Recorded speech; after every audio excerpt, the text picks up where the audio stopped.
The day my father took his own life, I lost everything. At the reading of his will, all his assets, the mansion, the luxury cars, the company shares, went to my stepmother and her 2 children who, I later learned, weren't even my father's by blood. And me? I received only an old wooden box containing a few family photos from when my mother and sister were still alive. Amid their mocking laughter, I thought I'd been left with nothing. Until the lawyer called me back to his office and handed me an envelope my father had left behind. The contents of that envelope completely changed how I saw my father. Hello, my name is Martin Miller. I once thought I knew my family, my father, and what had happened in the past. But it turns out I knew nothing at all. This story begins in what seemed like perfect days, when I was a boy wrapped in the love of my family in Maryland. But then a fire took everything, leaving a scar that would never heal. From that moment, things began to crack, little by little, until the truth was laid bare. I was born into a wealthy family where the glow of success always shone brightly. My father, Frederick Miller, was a renowned businessman in real estate and horse racing. He owned vast tracts of land, coastal resort projects, and a prestigious racetrack in Maryland, where thoroughbred horses galloped under the spotlight. My mother, Grace Miller, was the heart of our family. She was gentle, warm, and always knew how to make people laugh. Every evening, she'd sit at the piano in the living room, playing soft melodies while my younger sister, Ivy, 3 years my junior, and I clung to her side. Ivy was a lively girl with golden hair and clear, sparkling eyes, always chattering or begging me to play hide-and-seek in the sprawling garden of our mansion. Our mansion sat on a gentle hill, surrounded by ancient oak trees and rose bushes planted by my mother's own hands. It was a place I thought was paradise. The living room was always bathed in light, with large windows overlooking lush green meadows.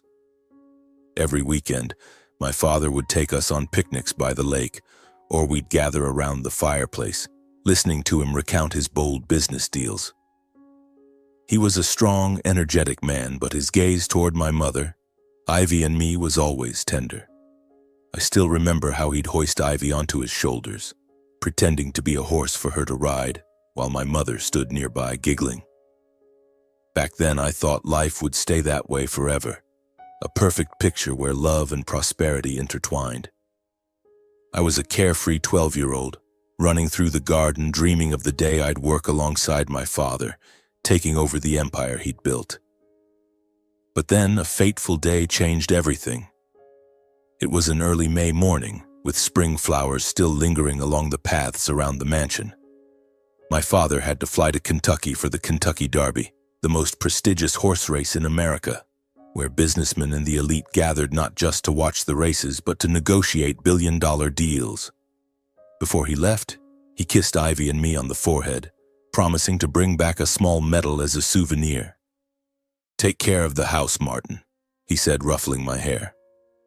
I nodded, feeling proud that he'd entrusted me with responsibility. That night, I stayed up later than usual, reading an adventure book in my room. My mother and Ivy had gone to bed hours earlier. Around midnight, I heard a strange noise, like glass breaking downstairs. I thought it was just a cat chasing a mouse, so I didn't pay much attention. But then the smell of smoke crept into my room. It wasn't the familiar scent of the fireplace, but a sharp, acrid smell that made me cough uncontrollably. I bolted out of my room, shouting for my mother. "Mom! Ivy!" My voice faltered in the stifling air. The hallway was thick with smoke, and I heard my mother's panicked voice from her bedroom. "Martin, get Ivy, get out!" she screamed. I ran to Ivy's room, pulling her from bed. Still half asleep, her eyes barely open, she didn't understand what was happening. "Martin, what's going on?" she mumbled, but I didn't answer, just grabbed her hand and dragged her toward the stairs. When we reached the living room, the flames were raging. The silk curtains my mother loved were ablaze, and black smoke swirled like a monster. My heart pounded, panic gripping me, but I kept pulling Ivy toward the front door. "Where's Mom?" Ivy cried, yanking at my hand. I turned back and saw my mother trying to run toward us, but then a deafening crack rang out. A massive wooden beam from the ceiling crashed down right before my eyes, pinning my mother and Ivy beneath it, cutting off their screams. I stood frozen, my feet rooted to the floor. "Mom! Ivy!" I screamed, lunging toward the debris, but the flames licked closer, scorching my skin. I tried to push forward, but the smoke choked me, my eyes stinging so badly I couldn't keep them open. I heard the distant wail of fire truck sirens, but it was all too late. A firefighter dragged me outside as I kept screaming their names. When I came to on a stretcher, the mansion was nothing but a smoldering ruin. My mother and Ivy never made it out. In the days that followed, I was like a ghost. My father returned from Kentucky, his face gaunt, his eyes hollow. He hugged me tightly but said little. I knew he was blaming himself. "If I'd been home that night," he muttered once, thinking I couldn't hear. But I blamed myself too. I was the older brother. I was supposed to protect Ivy, to save my mother. But I was powerless, forced to watch that beam collapse and take the two people I loved most. After the fire, my father and I moved to a smaller house. But the atmosphere was always heavy. He threw himself into work, rarely home. He said work was the only way he could stop thinking about my mother and Ivy. But I knew he was just avoiding the pain. I grew up in loneliness. I was no longer the carefree boy running through the garden. I became quiet, carrying a constant burden of guilt. Every night, the image of the flames and my mother's screams haunted my dreams, waking me in a cold sweat. I tried to stay close to my father, but the distance between us grew. He became withdrawn, speaking little, focused solely on his business deals. I started helping with small tasks at his company, sorting papers, running errands for employees, wanting to prove I could be his support. But he barely noticed. Once I overheard him on the phone with a friend. "Martin's too much like Grace. Seeing him just breaks my heart." I didn't blame him. I knew he was grieving, but I was hurting too. I'd lost my mother, my sister, and now it felt like I was losing my father as well. 3 years after the fire, as I turned 15, life for my father and me was like a gray painting, stripped of the vibrant colors of our past. The new house we moved into after the fire never carried the warmth of our old mansion. It was smaller, colder, and the stark white walls seemed to swallow me into an emptiness. My father, Frederick Miller, once a man full of energy, was now a shadow of himself. He was often absent, consumed by work, late-night meetings, and endless business trips. I understood he was trying to escape his pain, but every time I looked at him, I saw a man imprisoned by his own sorrow. I wasn't doing much better. At school, I became a quiet, withdrawn student with no friends. Nightmares of the fire still haunted me, jolting me awake in the middle of the night, drenched in sweat, my ears ringing with my mother's and Ivy's screams. I tried to please my father by helping at his company, even if it was just small tasks like sorting papers or fetching coffee for employees. But he rarely looked at me with the pride he once had. Instead, he'd sigh quietly as if my presence reminded him of what we'd lost. Then one day, a woman appeared, Camilla West. She was like a strange breeze blowing into the stifling life my father and I shared. I met Camilla for the first time in my father's office one late afternoon when I brought him a stack of documents. She stood by his desk, wearing a fitted green dress, her blonde hair neatly pinned up, and a radiant smile that seemed like sunlight. "Hello, Martin," she said, her voice sweet and familiar, as if we'd known each other forever. I nodded awkwardly, unsure how to respond. My father stood beside her, wearing a rare smile I hadn't seen in years. "This is Camilla, my new secretary. She'll help me manage things," he said softly. But I noticed something different in his eyes, a spark of life I thought had vanished. Camilla was nothing like my mother. My mother, Grace Miller, had radiated a gentle warmth like a small flame that warmed our family. Camilla was different. She was undeniably beautiful, but her beauty was sharp, unsettling. Her eyes were keen, as if assessing everything around her. And her smile, though dazzling, lacked the sincerity I'd seen in my mother's. I couldn't explain the feeling, but every time she looked at me, I felt scrutinized, like a foreign object in her world. In the weeks that followed, Camilla became a constant presence in our lives. She frequently came to our house bringing small gifts, a box of homemade cookies, a bouquet of fresh flowers, or a bottle of wine for my father. He began to change. He stayed home more, laughed more, and sometimes I heard him humming softly in his study, something he hadn't done since my mother and Ivy were gone. Part of me was glad to see him come alive again, but another part felt threatened. Camilla was claiming a space I thought belonged only to my mother. Less than a year later, my father announced that he and Camilla were getting married. I still remember the evening he called me into his study, his eyes a mix of excitement and nervousness. "Martin, what do you think about starting over? Camilla's a good person. She brings me joy. And I think she could bring joy to our family." I didn't know what to say. I wanted him to be happy, but deep down I felt betrayed. My mother and Ivy had only just left us. How could he replace them so easily? The wedding was a lavish affair at a luxurious hotel in downtown Maryland. Guests raised glasses in celebration, laughter and music filling the air. But I stood quietly in a corner, clutching a glass of orange juice, watching my father hold Camilla's hand. She wore a stunning white wedding dress, her smile radiant like a star. But when her eyes briefly met mine, a chill ran down my spine. It wasn't the look of a stepmother trying to connect with her stepson. It was the look of someone marking their territory. After the wedding, Camilla officially moved into our house, the one my father had bought to start over after the fire. She quickly made it her own. The paintings my mother had hung on the walls were replaced with abstract art. The rose bushes my mother loved in the garden were uprooted, replaced with expensive ornamental plants Camilla preferred. I tried not to care, but each change felt like a knife to my heart. The house was no longer a home. It became Camilla's domain. Camilla soon became pregnant, and within a year, Stella was born, followed 2 years later by Oliver. My father seemed to find joy again.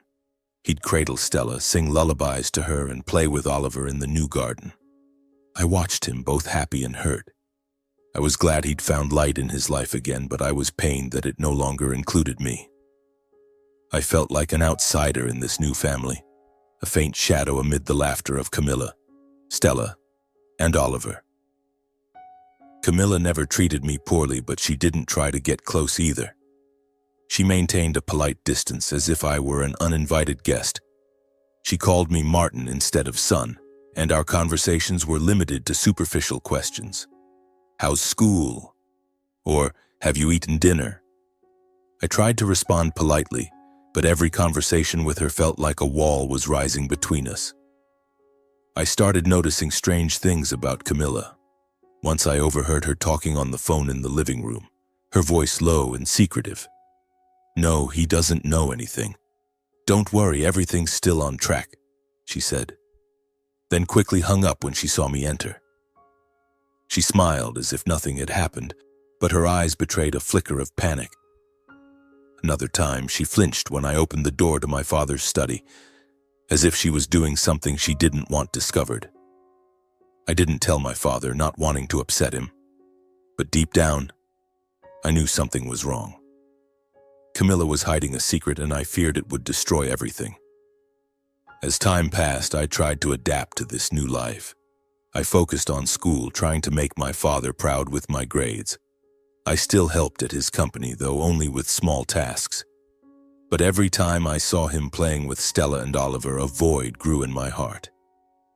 I missed the days when he'd hoist Ivy onto his shoulders, pretending to be her horse.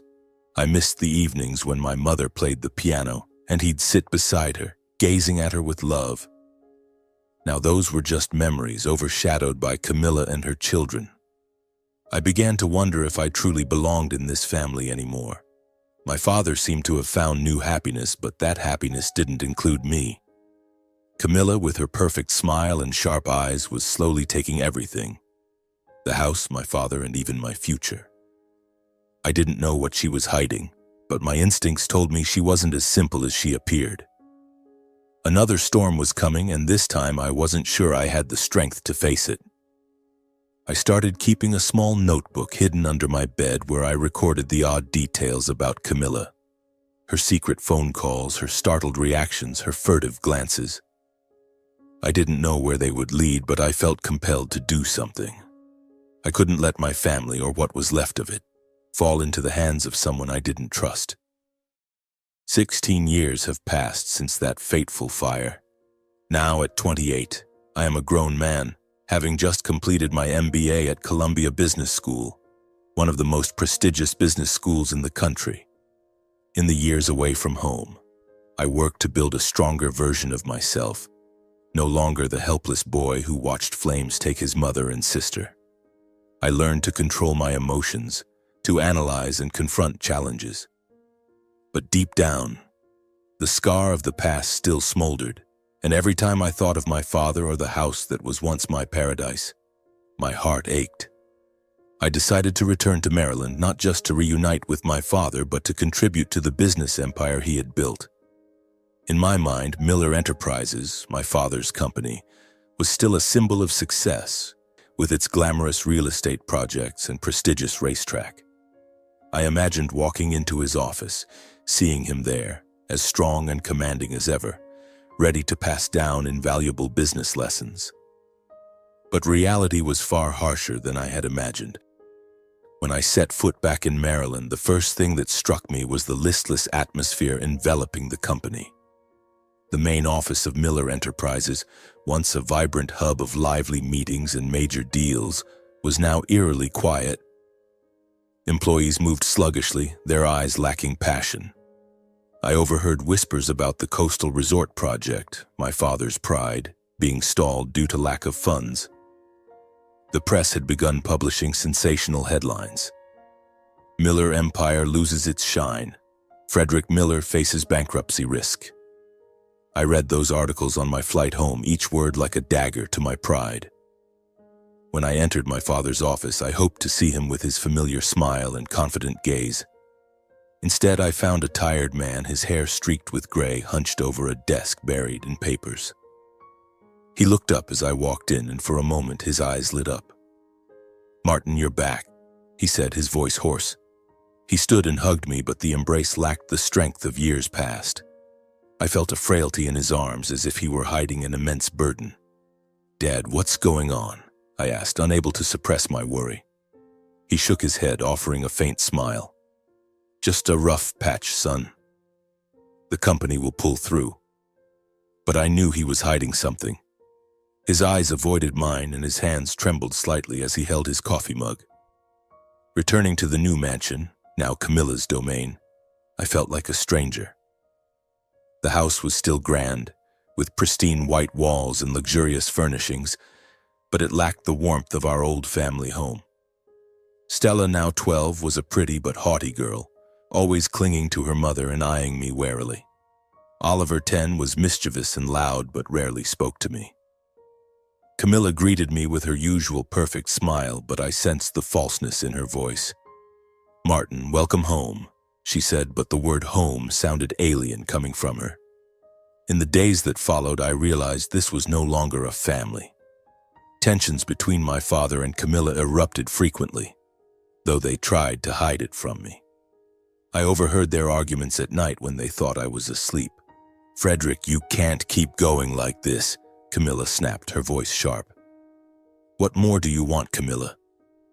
"I've done everything you asked," my father retorted, his voice heavy with exhaustion. I stood outside their door, listening, my heart pounding.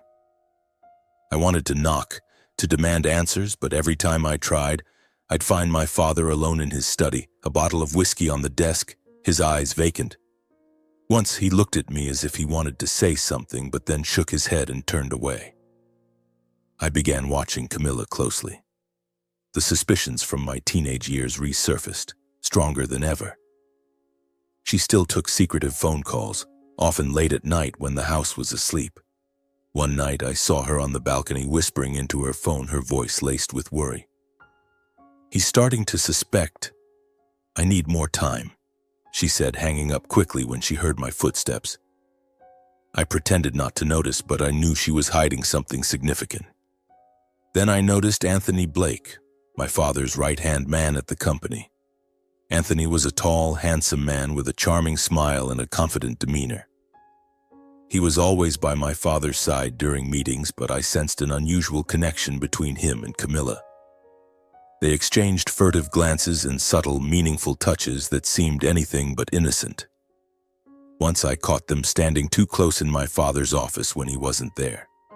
Camilla laughed loudly, placing a hand on Anthony's shoulder, and he responded with a knowing look. I stood frozen outside the door, my blood boiling. Something was deeply wrong. I revisited the small notebook I'd kept hidden under my bed years ago. The scribbled notes about Camilla, her secret calls, her startled reactions, her sneaky glances, now felt like crucial clues. I added new observations: the unusual closeness between Camilla and Anthony, her arguments with my father, and the company's decline. I didn't know where this was leading, but I felt I was on the edge of a dark secret that could destroy everything my father had built. I tried talking to my father, but he always deflected.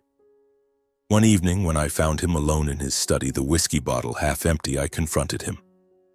"Dad, I know something's wrong. The company, Camilla, all of this. What are you hiding from me?" I asked, my voice trembling. He looked at me, his eyes filled with pain, as if wrestling with whether to tell the truth.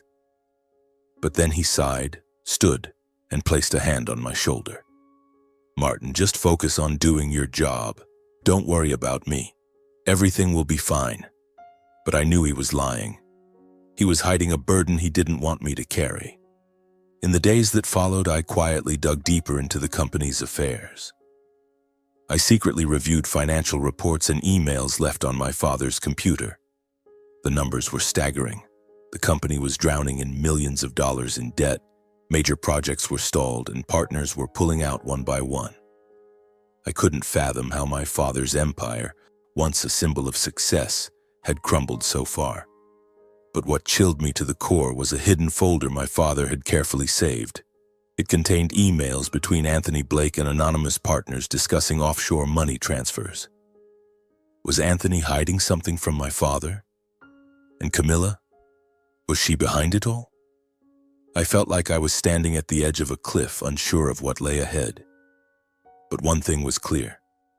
My father was suffering, and I couldn't stand by and watch him fall.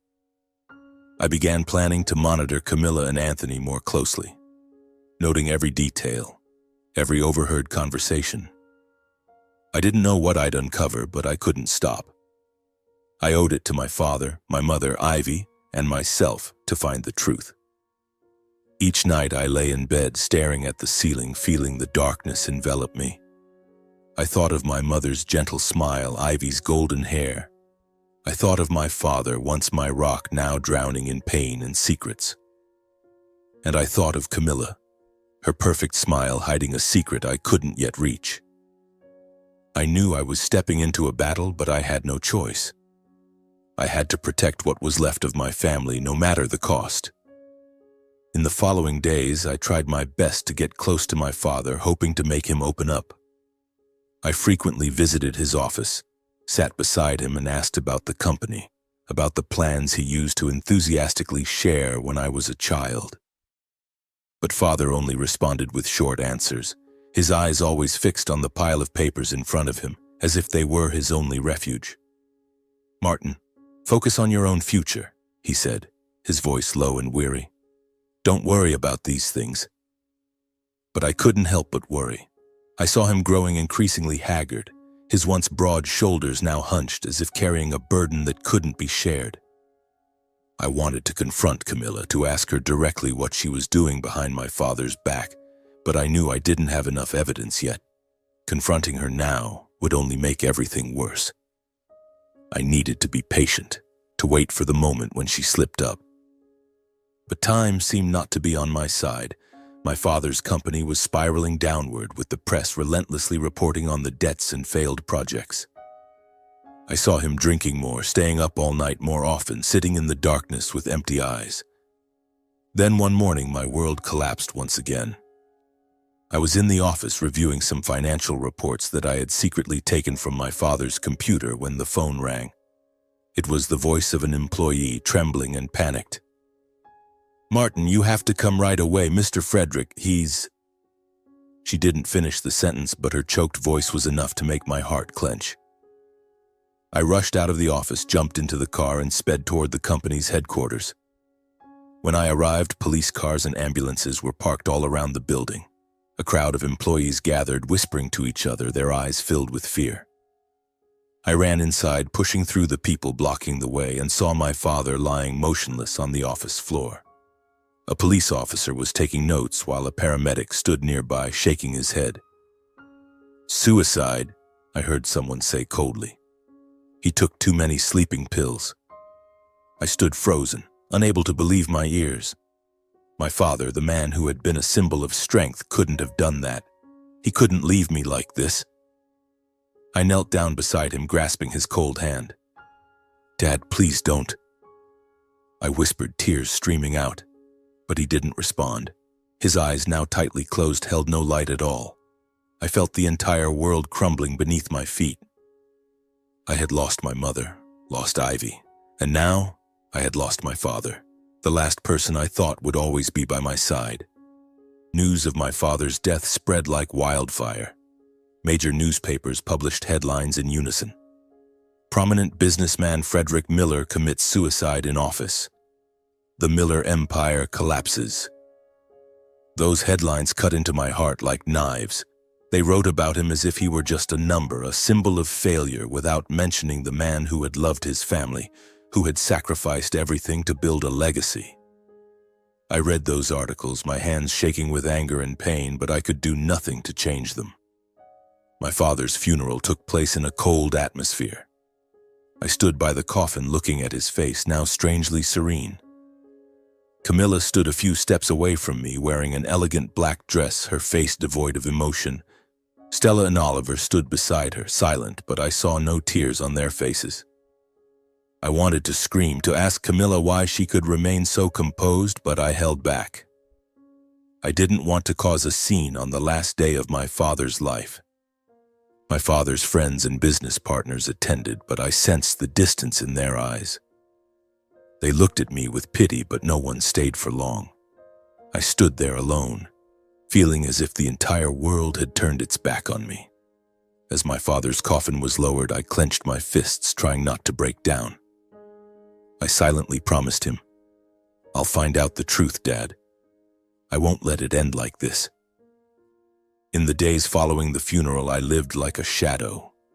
Every morning when I woke up, I felt empty, as if a part of my soul had left with my father. I couldn't stop thinking about him, about the words he never had the chance to say, about the secrets he took to his grave. I looked at my small notebook, now filled with notes about Camilla and Anthony, but I didn't know what to do with them. I felt helpless, like the 12-year-old boy watching the flames take my mother and sister. Then one morning I received a call from Henry Marshall, my father's private lawyer. "Martin, you need to come to my office immediately. There are some important matters regarding your father's will." His voice was calm, but I sensed the gravity in it. I hurried to his office, a small but elegant building in the heart of Maryland. Camilla, Stella, and Oliver were already there, seated around the conference table with unreadable expressions. Camilla maintained her perfect smile, but I noticed the tension in her eyes. Stella sat beside her, fiddling with her phone, while Oliver yawned as if the meeting was nothing more than an inconvenience. Henry Marshall, an older man with silver hair and thick glasses, began reading the will. His voice was steady, but each word he spoke felt like a hammer blow to my chest. All of my father's assets, the mansion, the luxury cars, the company shares, the horse racing track, were transferred to Camilla and her two children, Stella and Oliver. I sat there, listening to every sentence, every word, feeling the blood in my veins turn to ice. My name wasn't mentioned, not once, except for a single line at the end. "To my son, Martin Miller, I leave a wooden box containing family keepsakes." When Henry finished, Camilla flashed a triumphant smile. She looked at me, her eyes cold, and said, "Martin, I hope you'll be okay." Your father left the best for his family." Stella giggled and Oliver smirked, as if I were some pathetic loser. I clenched my fists, trying to suppress the rage boiling in my chest. I wanted to scream at them, to demand justice, but I knew it was pointless. I stood up, took the wooden box from Henry, and left the room without a word. When I got home, I opened the wooden box. Inside were a few old family photos, pictures of my mother, Ivy, my father, and me during happier times. I looked at my mother with her gentle smile and Ivy with her shining blonde hair. Tears welled up, unstoppable. I held the photos, feeling as though I were clinging to lost memories. But at the same time, fury surged within me. Why did my father do this? Why did he abandon me, leaving everything to Camilla and her 2 children, who I knew didn't love him the way I did? The ordeal didn't end there. Exactly 1 day after the will was read, after visiting my father's grave at the cemetery, I returned to the mansion, and what I saw made my blood boil. Camilla was sitting there, hand in hand with Anthony Blake, my father's trusted right-hand man whom I had suspected for a long time. They no longer bothered to hide. Camilla laughed loudly, her eyes gleaming with triumph, while Anthony looked at me with a smug grin.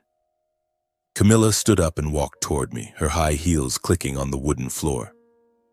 "Martin," she said, her voice sweet but sharp as a blade, "I think it's time for you to leave. This house, everything in it, now belongs to me and my children. Your father's will was clear, wasn't it?" She tilted her head, her smile cutting into me like a knife. "You no longer have a place here." I stood frozen, feeling as though the world was collapsing around me. "This is my father's house," I growled, my voice trembling with anger and pain. "My family's house. You have no right." Camilla smirked, her eyes flashing with cruelty. "Family? What family are you talking about, Martin? Your father chose us, me, Stella, and Oliver. Now pack your things and go before I have to call someone to escort you out." Anthony stepped forward, placing a hand on Camilla's shoulder as if asserting his claim. "You heard her, Martin," he said, his voice low but menacing. "Don't make this worse." I looked at them, Camilla with her venomous smile, Anthony with his blatant arrogance. In that moment, I wanted to charge at them, to knock them down, to take back everything that belonged to my father, my mother, and Ivy. But I knew I couldn't. Not now. Not when all I had was an old wooden box and a few family photos to hold on to. I turned away and walked upstairs, each step heavy as if dragging the weight of the world behind me. I opened my closet, pulled out a suitcase, and started packing my clothes, books, and the few belongings I had left.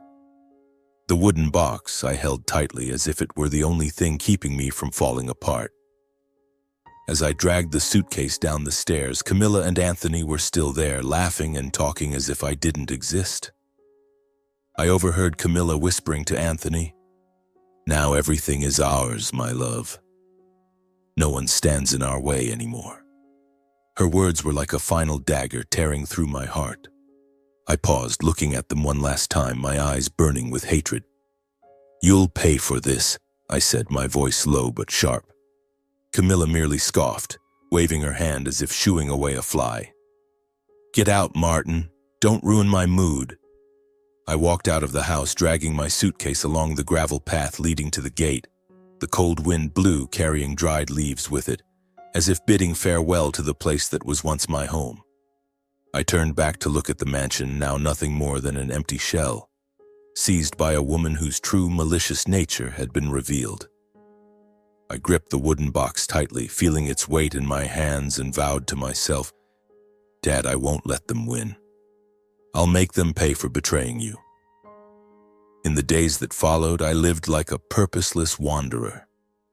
I rented a small apartment on the outskirts of Maryland, a place barely big enough for a bed, an old wooden table, and the memories that relentlessly haunted me. Every night I opened the wooden box, gazing at the photos of my mother, Ivy, and my father from happier times. Those photos were my only source of strength, but they were also a painful reminder of everything I had lost. I couldn't stop thinking about Camilla, her triumphant smile, and Anthony Blake, The man who stood by her side, mocking me as if I were a defeated fool. Camilla's words echoed in my mind. Everything is ours now.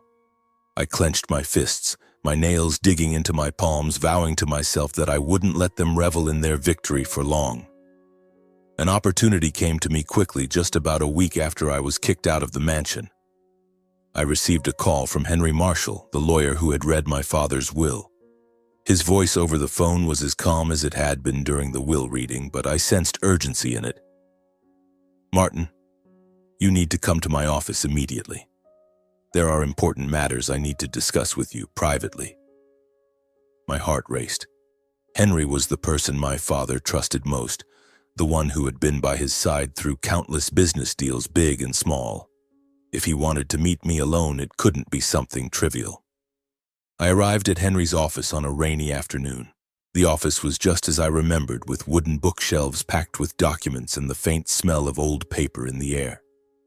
Henry sat behind his desk, his thick glasses slipping down his nose, his expression serious but tinged with concern.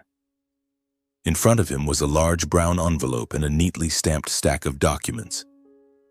"Sit down, Martin," he said, his voice low. I sat, feeling the air in the room grow heavier. Henry pushed the envelope toward me. "This is what your father left for you. Not the wooden box you received during the will reading. This is something he wanted me to give you personally when the time was right." I took the envelope, my hands trembling slightly. Inside was a thick stack of documents, the title, "Irrevocable Trust Martin Miller," printed clearly on the first page. I skimmed through the numbers and legal terms, and my heart nearly stopped when I saw the figure. $20 million. I looked up at Henry, unable to believe my eyes. What is this?" I asked, my voice faltering. Henry sighed, pushing his glasses up.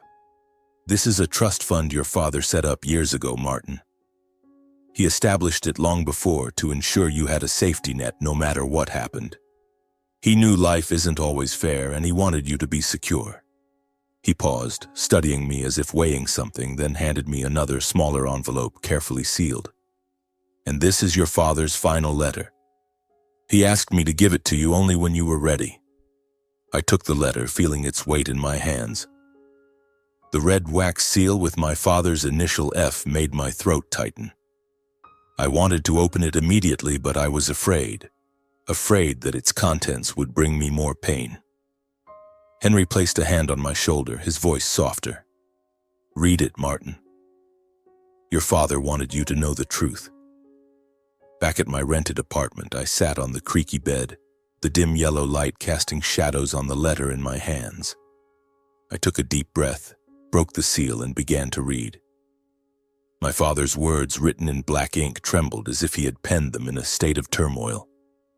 "Martin, my beloved son.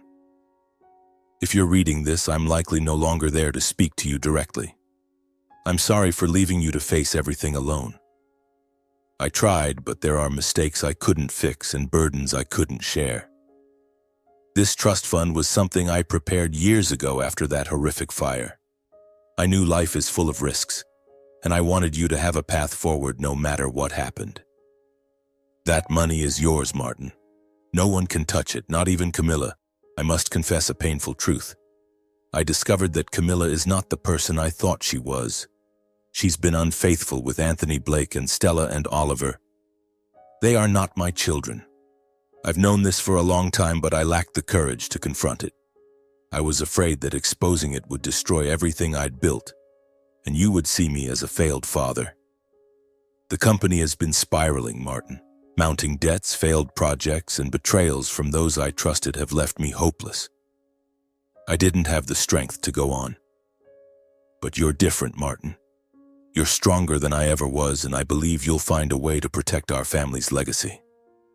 Please forgive me for my weaknesses. Live well, my son. I love you, always.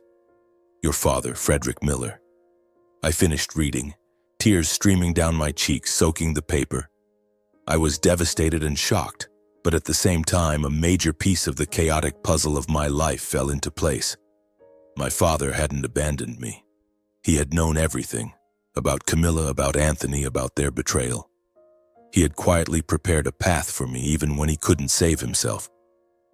I clutched the letter to my chest, feeling as though I were holding my father, and for the first time since his death I felt a spark of hope. But alongside that hope, a fiercer rage than ever before surged within me. Camilla and Anthony hadn't just betrayed my father. They had used him, stolen everything he built, and now they were laughing over my pain. I thought of Stella and Oliver, the children I had once tried to love as siblings, but now I knew they didn't carry my father's blood. I didn't blame them. They were just innocent kids caught in their mother's cruel game. But Camilla and Anthony, they would pay. I opened the trust fund documents, reading every line carefully. Henry was right.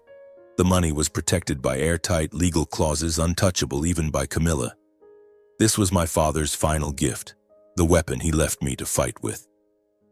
I thought about the notes in my little notebook, the secret phone calls, the furtive glances, and now, with my father's letter, I had a crucial piece of the puzzle. Confirmation that Camilla and Anthony had manipulated everything. Sitting in my small apartment, the yellow light illuminating the letter and documents, I felt a new strength rising within me. My father hadn't given up on me, and I wouldn't give up on him. I would use this trust fund not only to rebuild my life, but to expose the truth and seek justice for my father, my mother, and Ivy. I opened my notebook and added a new line. Camilla and Anthony. Adultery betrayed Dad. Stella and Oliver are not his children. I underlined it, as if carving the vow into my mind. I knew the road ahead wouldn't be easy. Camilla and Anthony held all of my father's assets. The mansion, the luxury cars, the company shares. They thought they had won, that I was just a defeated outcast. But they didn't know I held something they could never anticipate, the truth, and $20 million to turn that truth into justice. I stood up and looked out the window where the city lights glimmered through the night's mist. I thought of my father, of the nights he sat alone with a bottle of whiskey carrying secrets he couldn't share.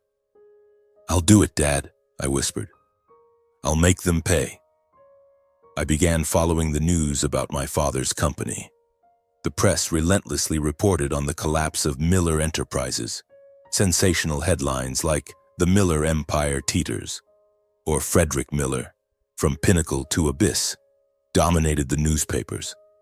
But I noticed that no one mentioned Camilla or Anthony. They were still lurking in the shadows, enjoying the vast fortune they had stolen from my father. I wondered what they were doing with those assets.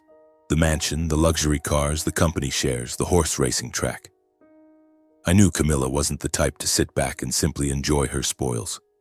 She had a plan, and I was determined to uncover it. One morning, as I sat in my apartment scrolling through articles on my laptop, my phone rang. It was Henry. His voice was more urgent than usual. "Martin, you need to know this. The court has just announced the opening of probate proceedings for your father's estate. All the assets, the mansion, the cars, the company shares, are being frozen to settle Miller Enterprises' debts." I sat up straight, my heart pounding. "Frozen? What does that mean?" I asked, though I already had a vague idea. Henry explained that the company owed tens of millions of dollars, from bank loans to money owed to partners. After my father's death, the creditors had collectively demanded repayment, and the court had no choice but to intervene. "Camilla and her children can't touch the assets until the process is complete," Henry said. "And given the current situation, there's a good chance they'll lose almost everything." A surge of electricity coursed through me. This was the opportunity I had been waiting for, not one I created, but one born from Camilla's own greed and carelessness. I turned on the TV, and immediately news about Miller Enterprises flooded the channels. A reporter stood in front of the company's headquarters, her voice dramatic. "The Miller Empire, once a symbol of success, now stands on the brink of bankruptcy. The court has ordered all of Frederick Miller's assets frozen to settle debts, halting the family's inheritance." I saw footage of my father's mansion on the screen, with police cars parked at the gate. The press was making a spectacle of it, and I knew Camilla could no longer maintain her composed facade. I decided to return to the area near the mansion, not to confront anyone but to observe. I parked my car in a discreet corner where I could see the main gate of the house. A few hours later, I saw Camilla storm out of the mansion, her face flushed, her phone pressed tightly to her ear. Her voice was frantic. "How did this happen? You said everything was taken care of." I couldn't hear the other side of the conversation, but I guessed it was Anthony. She paced back and forth, her high heels clicking sharply on the pavement, her blonde hair disheveled, no trace left of the arrogant woman who had kicked me out of the house. Anthony appeared shortly after, driving a sleek sports car, likely one of my father's supercars. He stopped, stepped out, and I watched them argue heatedly. "We have to sell everything before the court takes it," Camilla shouted, her voice nearly breaking. Anthony grabbed her shoulders, trying to calm her, but his eyes were filled with tension. "Relax, Camilla. We'll figure it out. I have contacts overseas who can help us move the money." I sat in my car, my heart racing, trying to memorize every word. They were planning to liquidate the assets, probably to flee before the creditors and the court tightened their grip. I pulled out my phone and recorded their conversation from a distance, though the audio quality was poor. I knew I needed more evidence, but the scene before me filled me with both rage and satisfaction. Camilla, who had mocked me and thought she held all the cards, was now panicking like a cornered animal. I wanted to step out and confront her, but I restrained myself. This wasn't the time. I needed to be patient, as my father had taught me. In the days that followed, the press continued its frenzy. Headlines grew harsher. Miller Empire collapses, inheritance frozen. Camilla West faces total loss. I read each article, feeling a portion of the burden in my heart lift. Camilla and Anthony were no longer invincible. They were falling into the very trap they had set. I thought of my father, of the nights he sat alone, tormented by debts and betrayal. If he were still alive, how much pain would he feel seeing the woman he once loved turn her back on him, exploiting him to build her own dreams? I decided to contact Henry again to learn more about the probate process. He invited me to his office, and this time his calm voice was more open. "Martin, I understand your pain, but there's something you need to know clearly," Henry said slowly. "The trust fund your father set up for you is completely separate. From the day it was established, the $20 million in it no longer belonged to your father. It belongs to the trust. That means his creditors can't touch it. Whether the company goes bankrupt or your father passes away, the assets in the trust remain protected for you. Your father thought ahead and safeguarded you this way." I nodded, feeling a weight lift from my shoulders. But I didn't just want safety, I wanted justice. "Do you know anything about Camilla's plans?" I asked. Henry sighed, his eyes heavy. "I don't have concrete evidence, but I've heard whispers within the company. Camilla and Anthony were involved in moving money overseas, likely to hide it before the company collapsed. Your father suspected it, but he didn't act on it." I clenched my fists, feeling my blood boil. "I'll make them pay," I said, my voice low but resolute. Henry looked at me, a hint of pride in his eyes. "You're more like your father than you realize, Martin." Back at my apartment, I opened my notebook again. I added what I had just witnessed. Camilla's panic, Anthony's mention of moving money overseas, their plan to liquidate assets. I knew I was on the right track, but I also knew I had to be cautious. Camilla and Anthony weren't easy opponents. They had manipulated my father, driven him to his breaking point, and now they wouldn't hesitate to do whatever it took to protect themselves. I began reaching out to former company employees who had been loyal to my father. A few agreed to meet me, though they were afraid of getting involved. They told me that Anthony had secretly funneled large sums out of the company, disguised as fake contracts. Camilla, as my father's wife, had signed off on those documents, helping Anthony cover his tracks. I wrote down everything, every detail, every name involved. I knew I was getting closer to the truth, but I also knew each step was like walking on a knife's edge. I looked out the window where the city lights still twinkled. I thought of my father, of the pain he endured, of the betrayal he couldn't overcome. I thought of my mother and Ivy taken by that fateful fire, and of the home I once called my sanctuary. Camilla and Anthony may have stolen everything, but they couldn't steal my resolve. I gripped my notebook, feeling its weight, and told myself, "Dad, I'm getting closer. I won't let you down." The next day, Henry introduced me to a team of financial investigators who had worked for major corporations and had experience uncovering complex fraud cases. They agreed to help me on the condition that I keep their identities confidential. We began digging into Miller Enterprises' financial records, using the documents I had secretly taken from my father's computer and those Henry still had. After weeks of relentless work, we uncovered a web of suspicious transactions. Anthony, as my father's right-hand man, had signed a series of fake contracts, funneling money from the company to offshore accounts under the guise of consulting fees and project expenses. Camilla, as my father's wife, had approved many of these transactions despite having no official role in the company. But what shocked me most was a DNA report the investigators found in a hidden safe in Anthony's office. The report, conducted years earlier, confirmed that Stella and Oliver were not my father's children. I gripped the paper tightly, my heart pounding.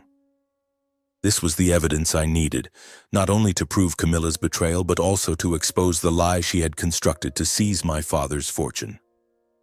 I thought of my father, of the nights he sat alone, knowing the truth but unable to confront it. My heart ached, but at the same time, I felt a surge of new strength. My father couldn't fight, but I would do it for him. I decided not to confront them directly. Camilla and Anthony still thought of me as a defeated outcast, kicked out of the house with nothing but a suitcase and a wooden box.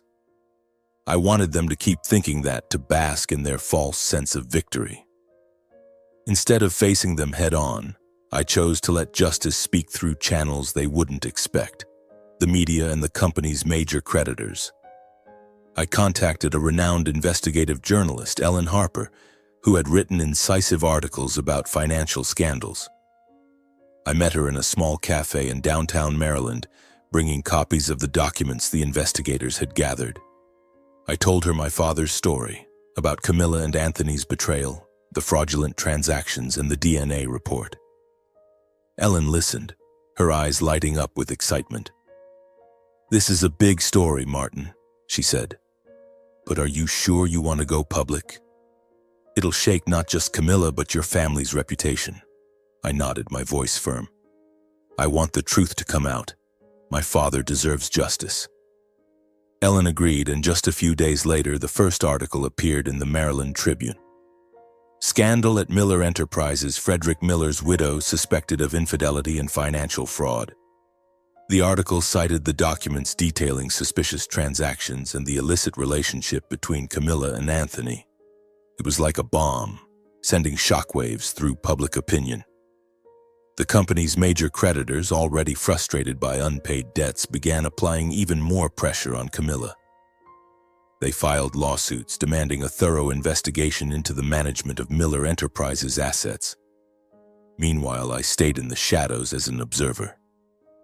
I didn't appear in the press or contact Camilla or Anthony directly. I wanted them to feel the pressure closing in from all sides without knowing I was behind it. Ellen's subsequent articles grew increasingly scathing, exposing details of the fake contracts and the offshore money transfers. One article even posed the question: Camilla West, heir or manipulator? I read those lines in my small apartment, feeling a mix of satisfaction and sorrow. Satisfaction because Camilla was losing everything, sorrow because I knew what my father had endured before his death. The courts also began to act. Civil lawsuits were filed, and the Financial Investigation Agency launched an official probe into Anthony Blake. I received word from Henry that Anthony had been summoned for questioning and his offshore accounts were being frozen. Camilla, once arrogant and self-assured, became the focal point of public criticism. The press no longer referred to her as the wealthy heiress, but as the woman suspected of orchestrating the collapse of the Miller empire. I imagined her sitting in the mansion, reading those articles, her face pale with panic. and for the first time I felt a spark of satisfaction. As time passed, justice began to take shape. The court issued its final ruling. All of my father's assets, the mansion, the supercars, the company shares, the horse racing track, were liquidated to pay off debts. Camilla lost everything. The house she had once kicked me out of now belonged to a major creditor. The supercars she and Anthony had flaunted were seized. The company shares, once a symbol of the Miller empire, were auctioned off to cover loans. Camilla was left with nothing, stripped of the arrogance she had once worn so proudly. Anthony didn't escape justice either. The financial investigation exposed a litany of charges against him, from corruption to financial fraud. He was indicted, facing the prospect of years in prison. The press reported his downfall with undisguised glee. Frederick Miller's right-hand man, from trusted ally to betrayer. I read those lines, feeling a portion of the burden in my heart lift. But I didn't feel joy. I only felt emptiness because justice couldn't bring my father back. Camilla was utterly broken. Maryland's high society, which had once celebrated her as a wealthy widow, now turned its back on her. Her glamorous friends vanished and she became the target of scorn. Stella and Oliver, the innocent children caught in their mother's game, were tainted by the scandal. I didn't blame them, but I couldn't help them either. I had tried to love them as siblings, but the truth about their lineage had built an insurmountable wall between us. I kept the $20 million trust fund a secret. It was an independent asset my father had left me, untouched by the company's debts. I didn't use it to save Camilla or the company, as that wasn't my father's wish. He had set up the fund to give me a fresh start, and I would honor that. But I also knew the money wasn't just a gift. It was a responsibility. I had to use it to restore my family's honor and do something meaningful beyond mere revenge. The media began to shift its perspective on me. An article by Ellen Harper, published a few weeks after the assets were liquidated, bore the headline, "Martin Miller, the true heir of Frederick Miller." The piece recounted my story, a son cast out of his home but who never gave up on his father. At my request, it didn't mention the trust fund, but it emphasized that I was the only one Frederick Miller truly trusted. Reading the article, I felt a part of my father's honor had been restored. He was no longer seen as a failed businessman in the public's eyes, but as a father who had sacrificed everything to protect his son. One morning, I returned to the cemetery where my father rested. I stood before his grave, placing a bouquet of white roses, my mother's favorite flower. I knelt, touching the cold gravestone, and whispered, "I did it, Dad. Camilla and Anthony have paid the price. Your honor has been restored. You can rest now." Tears fell, but this time they weren't tears of pain or anger. They were tears of release. I decided to use the trust fund to do something greater than just rebuilding the Miller name. I established a charitable foundation in honor of my mother and Ivy, the Grace and Ivy Miller Foundation, to support families affected by fires and provide scholarships for children who had lost loved ones. I wanted the memory of my mother and sister to live on, not just within me, but through the good I could do for the world. My father had left me not only money, but a responsibility to live a meaningful life, rising above pain and loss. I stood before the new office of the foundation, watching the sign bearing my mother's and Ivy's names gleam in the sunlight. I thought of my father, my mother, Ivy, and the long journey I had traveled. Camilla and Anthony had been defeated, not through blind revenge, but through justice and truth. I had done what my father wanted, protected his legacy, not just with money, but with integrity and love for my family. I stepped into the office, ready to begin a new chapter. The battle was over, but my journey wasn't. I would live, build, and make my mother, Ivy, and father proud. I did it, I whispered, and this time I knew they were smiling from afar. Afar, afar, afar, afar, afar, afar, afar, afar, afar, afar, afar, afar, afar, afar, afar, afar, afar, afar, afar, afar, afar, afar, afar, afar, afar, afar, afar, afar, afar, afar, afar,